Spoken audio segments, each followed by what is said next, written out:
But the main thing that, an option, and what is it, an option?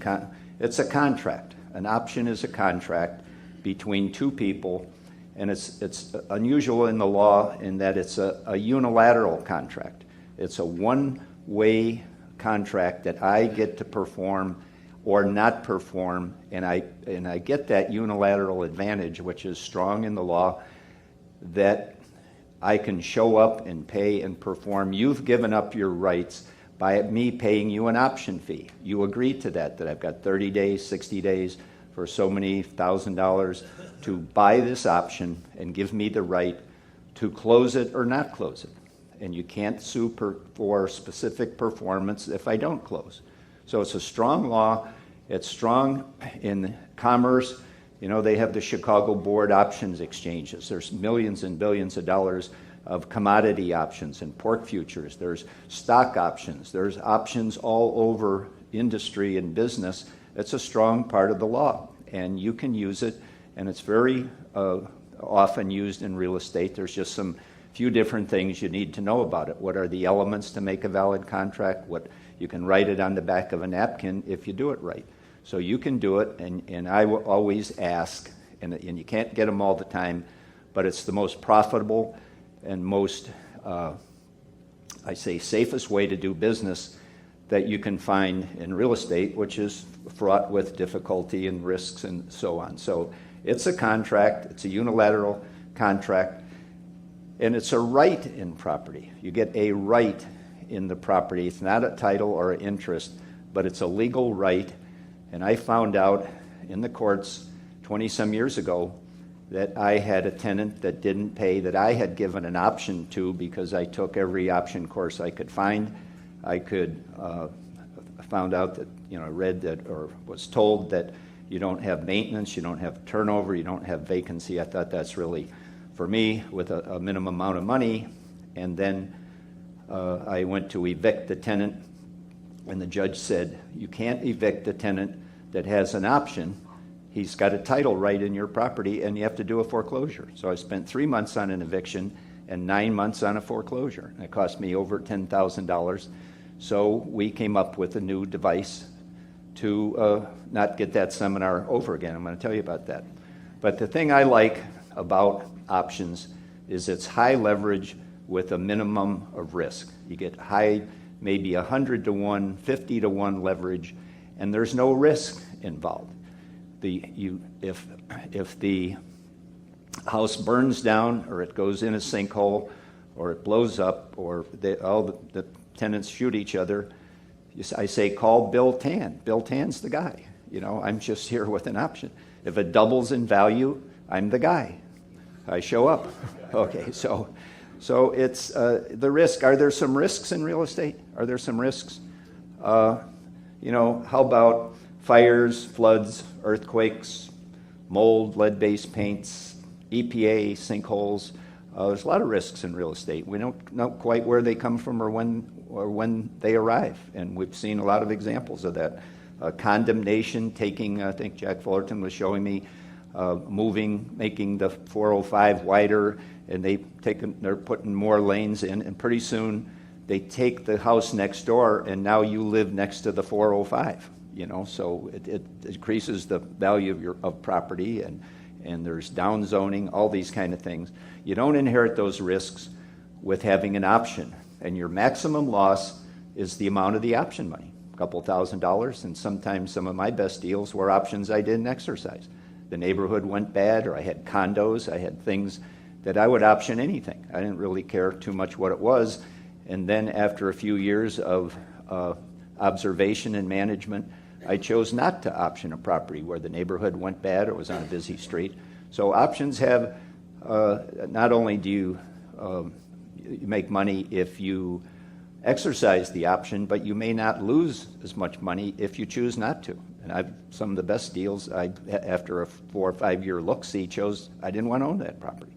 You can't do that if you get a deed and you owe the owner 95% of the value on owner carryback. You owe that money. And if it goes down 40%, have we seen markets that have gone down 40%?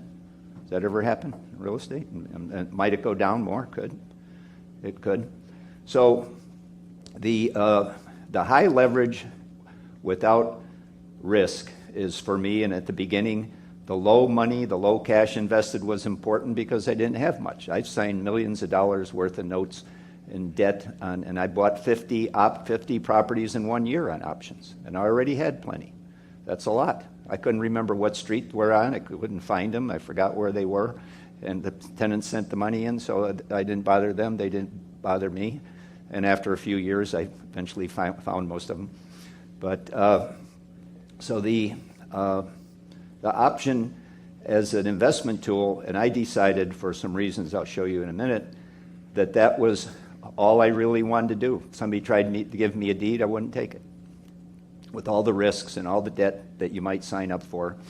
And this option strategy, I think you should have in your toolbox and use it. And when it and you can use it for other things other than real estate, like deeds of trust, both personal property, cars, boats, airplanes. You can use options in your investment business on several different things. And and you can write, it's really control of a property or a personal property type stocks, bonds, mortgages, deeds of trust, that for a small investment, you have, for a period of time, the right to control it. And I've had 5-year, I typically would try for a 5-year option with maybe 3 extensions, if I could get extensions, and sometimes the owner would carry back financing. So in the house that I live in, I bought, it had 5 years plus 3 extensions was 8, and he agreed to 5-year carryback financing. It went 13 years. And he was weary after the first week. He wanted to get out of it, or change, and asked to be paid off early. And I never quite had the money till like the 12th year. So I paid on time, and we had a friendly relationship. I paid all the bills.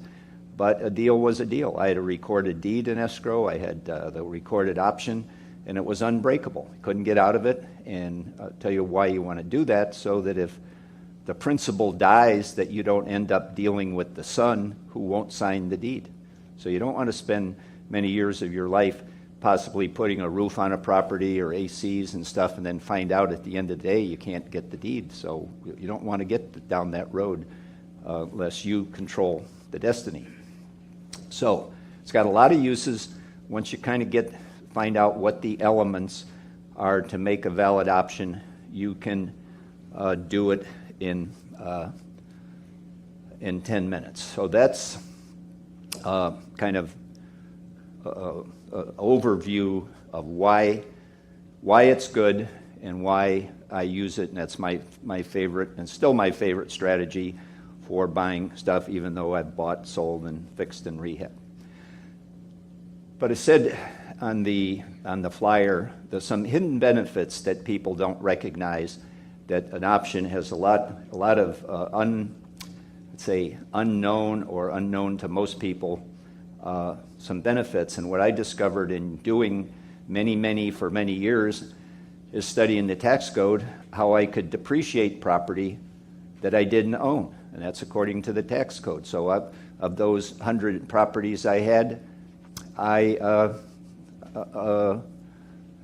have depreciated those properties. And so now we're going to go over these things. So these having the tax benefits, just on a $100,000 property, that's $3,600 a year, which protects $300 a month rental income. And if it's a $200,000, that's $7,200 and $300,000. So you get the depreciation deduction. I get the tax deduction for paying the property taxes. I got insurance. I got to deduct maintenance, just like you own the property. And you won't find that in any other option course or any other book. I bought all of them, and I found out that people, other things, that every time I see one or a course, I buy it to see if they figured it out, and I haven't found anybody that's figured those things out yet. And at the, say, 5 years, 3, 5, 8, 10 years downstream, the tenant was ready to buy the property. So the tenant would get to the bank, get financing, and be able to buy this property at probably an indexed up price. My price was going down, and typically I might have 50 or 75, maybe $100,000 profit in the deal 5 or many years later. The tenant was ready to buy it. Well, I didn't own it yet. So, say Bill was still the owner, I had to deal with Bill. I paid Bill monthly, whether it was vacant or full. But now I'm ready to cash Bill out. So the tenant gets the loan, and Bill gets the money, but I get $50,000 in the middle there because what Bill's owed is lower than what the tenant is paying. And I could take that $50,000 or $100,000 out tax-free into a 1031 tax-free exchange and buy a piece of property and never having owned it. Does anybody believe that can't be done? Huh? Because you've optioned the equity rather than option the strength? No, I became the equitable title holder. Equitable title holder. You familiar with an agreement for deed kind of thing where you have, what's your name?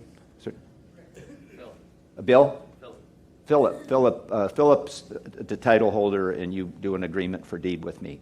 Who takes care of the maintenance in an agreement for deed? Who pays the taxes? And who's responsible for all that stuff? So that's according to the tax code too. Same rule, same court cases. That it's very similar agreement for deed. Your name's in the courthouse. I've got all the burdens, responsibilities from ownership. I get the tax benefits. That's what you can do with a lease purchase, a lease option. So I'm not making this up. And thousands of my students, coast to coast, have been doing this for many, many years, and you can do it too. So if you can get the tax benefits and you can get the money out tax-free and not have any risk, I don't know anybody here that could talk me into taking the deed, right? In case it blows up, burns down, or goes in a sinkhole or something like that. So it's powerful, and you won't find that anywhere else. And on that 35 house deal, I made $1 million on that option when it was signed, and I bought another 35 from one guy. His whole portfolio. You can buy somebody's whole portfolio. Just sign some notes for a couple $1 million. It's not hard to do, especially if you don't have any money. Doesn't make you lose any sleep at all. You know, you just do it, and the tenants will pay it off for you.